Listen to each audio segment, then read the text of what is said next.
Hi friends, welcome to Pradeepa Vijay channel. எல்லோரும் எப்படி இருக்கீங்கன்னு சொல்லுங்கள். நான் ரொம்ப நல்லா இருக்கேன். எனக்கு உடம்பு சரியில்லைன்னு சொல்லி வீடியோவில் சொல்லியிருந்தேன். அதுக்கு நிறைய பேர் வந்து எப்படி இருக்குது சிஸ்டர், இப்போ பரவாயில்லையா அப்படின்னு கேட்டிருந்தீங்க. இப்போது நல்லா இருக்குது, க்யூர் ஆகிட்டேன். கோல்டு மட்டும் லைட்டாக இருக்குது, அவ்வளோதான். இந்த வீடியோ எதுக்கு அப்படின்னு பார்த்தீங்கன்னா, 90s கிட்ஸ்லலாம் நம்ம வந்து சாப்பிட்ருப்போம். ஸ்கூல் டைம்ஸ்லலாம் வந்து விற்றுருப்பாங்க. இதை வந்துட்டு ஒரு ஃபேவரட்டான இதுன்னே சொல்லலாம், பிஸ்கெட்னே சொல்லலாம். அப்போ வந்து கொஞ்சம் பெருசாக வரும். அந்த பிஸ்கெட் தான் நான் வந்து இன்றைக்கி செய்ய போகிறேன். அதுக்கு பேரெல்லாம் எனக்கு தெரியல, ஆனால் அந்த பிஸ்கெட் வந்து எனக்கு செஞ்சு சாப்பிடணும் போல இருந்துச்சு. இது 90s கிட்ஸோட ஃபேவரட் பிஸ்கெட். யாருக்கெல்லாம் இந்த பிஸ்கெட் பிடிக்கும் அப்படின்னு சொல்லிட்டு எனக்கு கீழே கமெண்ட்ஸ் பண்ணுங்கள். இதுக்கு பேர் என்னன்னு சொல்லிட்டு தெரிஞ்சாலும் எனக்கு கமெண்ட்ஸ் பண்ணுங்கள். பேர் தெரியாமல் எப்படிமா நீ செய்கிற அப்படின்னா, இது செய்கிறதுக்கு எனக்கு தெரியும், பட் பேர் என்னன்னு சொல்லி தான் எனக்கு தெரியல. நீங்களே ஒரு பேர் வச்சு எனக்கு கீழே கமெண்ட் சொல்லுங்கள்.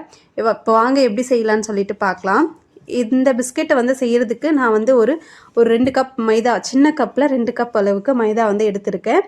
மைதா மாவில் வந்து லைட்டாக வந்துட்டு எண்ணெய் சேர்த்துக்கலாம். எண்ணெய் சேர்த்து எல்லா பக்கமும் வந்து நல்லா வந்து பிசைஞ்சு விட்டுக்கலாம் கையாலேயே.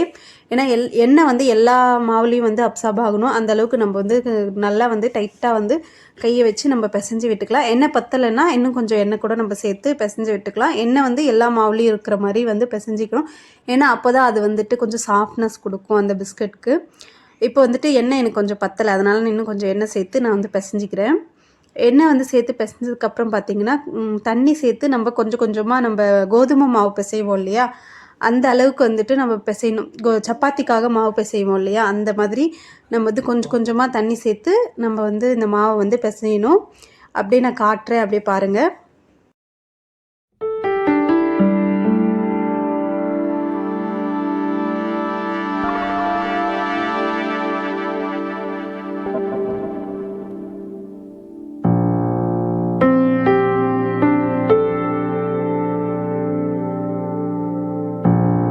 இந்த அளவுக்கு சப்பாத்தி மாவு மாதிரி நம்ம வந்து பிசைஞ்சு எடுத்துக்கணும். சாஃப்டாக இருக்கணும். நம்ம கை வச்சு அழுத்தி பார்த்தாலே நல்லா வந்து சாஃப்ட்னஸ் வந்து தெரியணும். அப்போ தான் வந்து நல்லாயிருக்கும். இதை பார்த்திங்கன்னா ஒரு 1/2 ஹவர்லேருந்து ஒரு 1 ஹவர் வந்து நம்ம வந்து ஊற விட்டுறலாம்.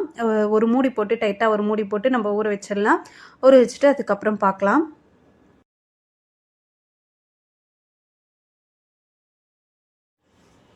இப்போ வந்து மாவு வந்து நல்லா ஊறிடுச்சு. ஃபஸ்ட்டு இருந்த சாஃப்ட்னஸோட இப்போ வந்து ரொம்ப சாஃப்டாக இருக்கும். இப்போ என்ன பண்ணணுன்னு பார்த்தீங்கன்னா, நம்ம சப்பாத்தி போடுறதுக்காக மாவு வந்து உருட்டுவோம் இல்லையா, சின்ன சின்ன உருண்டை மாதிரி. அந்த மாதிரி எல்லா மாவையும் நம்ம வந்து உருட்டி எடுத்துக்கலாம். அந்த மாதிரி உருட்டிட்டு நம்ம சப்பாத்தி எப்படி தேய்ப்போமோ அதே மாதிரி ரவுண்ட் ஷேப்லேயும் நம்ம வந்து தேய்ச்சி எடுத்துக்கலாம்.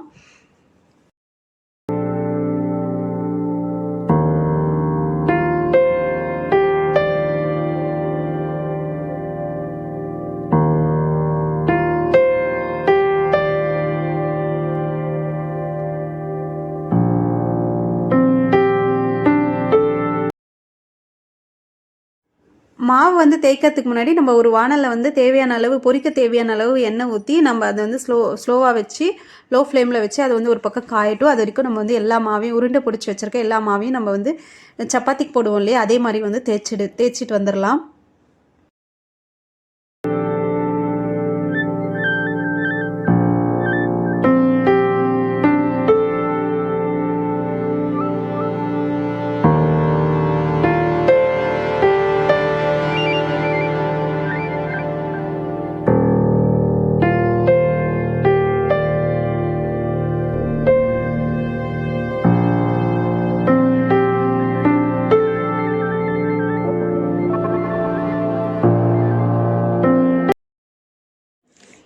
இதே மாதிரி ரவுண்ட் ஷேப்பில் வந்து மாவு வந்து நல்லா தேய்ச்சிட்டு நம்ம ஒரு கத்தி எடுத்து இதை வந்து பீஸாக வந்து வெட்டி எடுத்துக்கலாம். உங்களுக்கு எப்படி வேணாலும், எந்த ஷேப்பில் வேணாலும் வெட்டிக்கலாம். ஒரு ரவுண்ட் ஷேப்பில் இல்லை ஸ்கொயராக வேணும், எப்படி வேணாலும் நீங்கள் வந்து வெட்டி எடுத்துக்கலாம். இந்த அளவுக்கு வந்து பீஸாக வெட்டி ஒரு கிண்ணத்தில் போட்டு வச்சுக்கோங்க. ரொம்ப வந்து நம்ம மெலிசாக சப்பாத்திக்கு தேய்க்கிற மாதிரி தேய்க்கக்கூடாது, கொஞ்சம் தடிப்பாகவே இருக்கணும். அப்போ தான் நம்ம எண்ணெயில் போட்டோன்னே நல்லா வந்து உப்பி வரும்.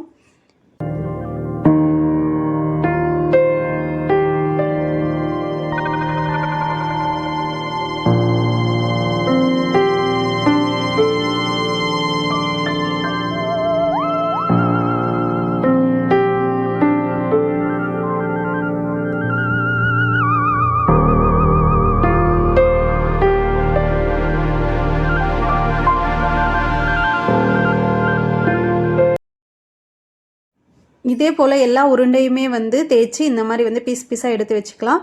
இப்போ இந்த மாதிரி இருக்கிற இந்த பீஸை வந்து எண்ணெயில் வந்து நம்ம காய வச்சுருக்கோம் இல்லையா, அந்த எண்ணெயில் வந்து போட்டு நல்லா பொரித்து எடுத்துக்கலாம். நல்லா வந்து லோ ஃப்ளேமில் வச்சு ஒரு கோல்டன் ப்ரௌன் கலர் வர்ற அளவுக்கு வந்து பொரித்து எடுத்துக்கலாம். நம்ம ஒன்று ஒன்றா தான் போடணும் அப்படின்றது அவசியம் இல்லை. நீங்கள் எல்லாத்தையும் தூக்கி மொத்தமாக போட்டிங்கன்னா கூட அது வந்து பிரிஞ்சு வந்துடும். அதனால் ஒன்று ஒன்றா போடணுன்னு அவசியம் இல்லை.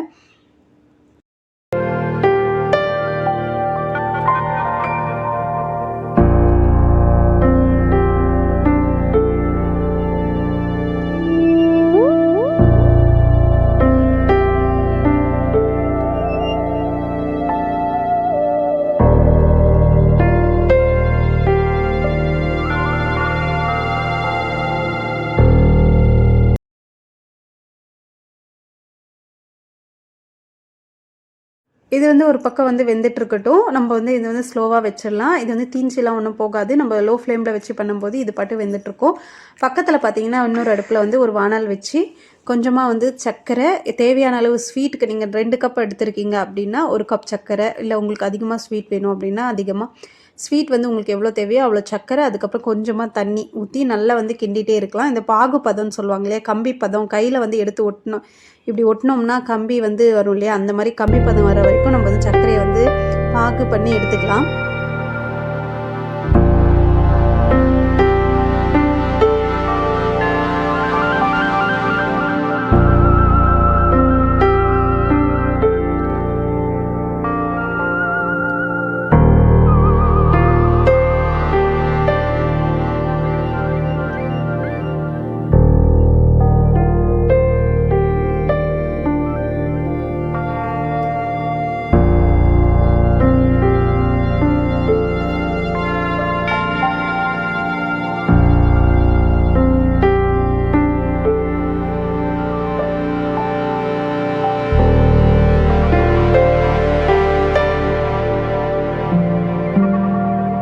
இப்போ பார்த்தீங்கன்னா நல்லா வந்து பிஸ்கெட்லாம் நல்லா வெந்துடுச்சு, நல்லா கோல்டன் ப்ரௌன் கலர் வந்துடுச்சு. இப்போ வந்து எடுத்துடலாம்.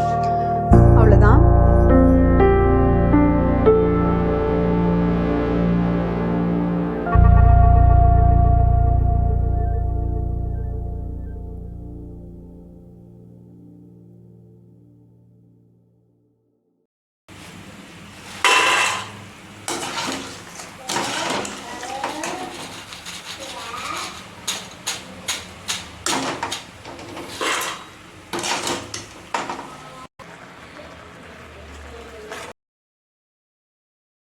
இப்போ வந்து சர்க்கரையும் நல்ல பாகு பதத்துக்கு வந்துடுச்சு. இப்போ நம்ம செஞ்சு வச்சுருக்க அந்த பிஸ்கெட்டை வந்து இதில் அப்படியே தூக்கி போட்டுடலாம்.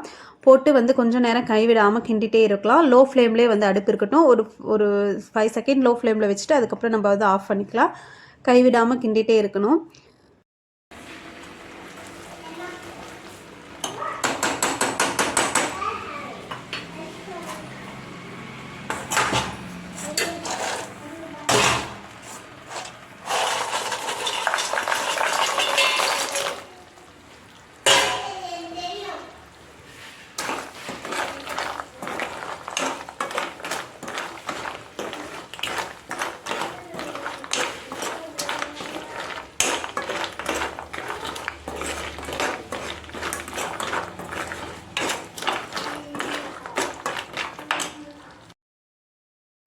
கைவிடாமல் கிண்டிகிட்டே இருந்தீங்கன்னா உங்களுக்கு இப்படி தான் கிடைக்கும். இன்னும் நல்லா வந்து கிண்டிகிட்டே இருக்கணும். இன்னும் கிண்டிகிட்டே இருந்தீங்கன்னா அந்த சர்க்கரை பாகு எல்லாமே வந்து ட்ரை ஆகிடும்.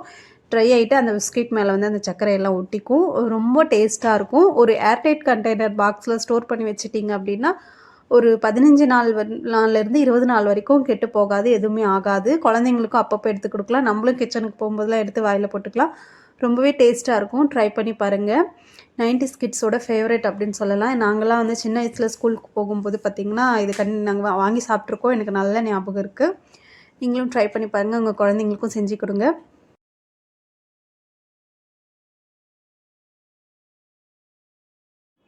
அவ்வளோதான், நம்மளுக்கு பிஸ்கெட் வந்து ரெடி. ஃபைனலாக நம்மளுக்கு இப்படி தான் கிடைக்கும். ரொம்பவே டேஸ்ட்டாக இருக்கும். நீங்களும் ட்ரை பண்ணி பாருங்கள். நான் வந்து இதை எடுத்துகிட்டு போயிட்டு என் குழந்தைங்களுக்கு கொடுத்தேன். ரொம்பவே வந்து விரும்பி சாப்பிட்டாங்க. சுகர் அப்படி சர்க்கரை அப்படி இனிப்பு அப்படின்னாலே விரும்பி சாப்பிடுவாங்க. அது நம்ம ஹோம்மேடாக செஞ்சு கொடுக்குறோம். சரி சாப்பிட்டோம் அப்படின்னு சொல்லிட்டு நானும் கொடுத்தேன். பார்த்திங்கன்னா நல்லா கிறிஸ்பியாக இருக்கும். அதே டைமே சாஃப்டாகவும் இருக்கும். நீங்களும் ட்ரை பண்ணி பாருங்கள்.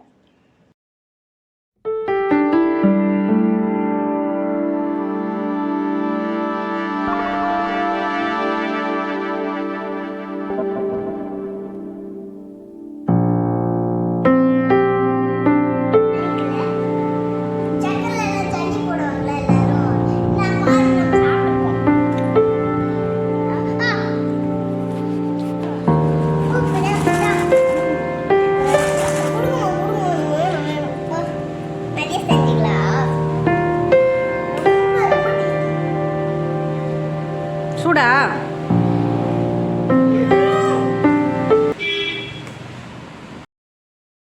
அவ்வளோதான் ஃப்ரெண்ட்ஸ், சூப்பரான 90s கிட்ஸோட ஸ்நாக்ஸ் வந்து ரெடி. இந்த வீடியோ பிடிச்சிருந்தா ஒரு ஷேர் பண்ணிட்டு பாருங்கள், லைக் பண்ணிக்கோங்க, மறக்காமல் கமெண்ட் பண்ணுங்கள், மறக்காமல் சப்ஸ்கிரைப் பண்ணிவிட்டு பக்கத்தில் இருக்கிற பெல் ஐக்கானும் கிளிக் பண்ணிக்கோங்க. அப்போ தான் நான் போடுற வீடியோஸ்லாம் உங்களுக்கு நோட்டிஃபிகேஷன் வந்து சேரும். தேங்க்ஸ் ஃபார் வாட்சிங். பாய். தேங்க்யூ.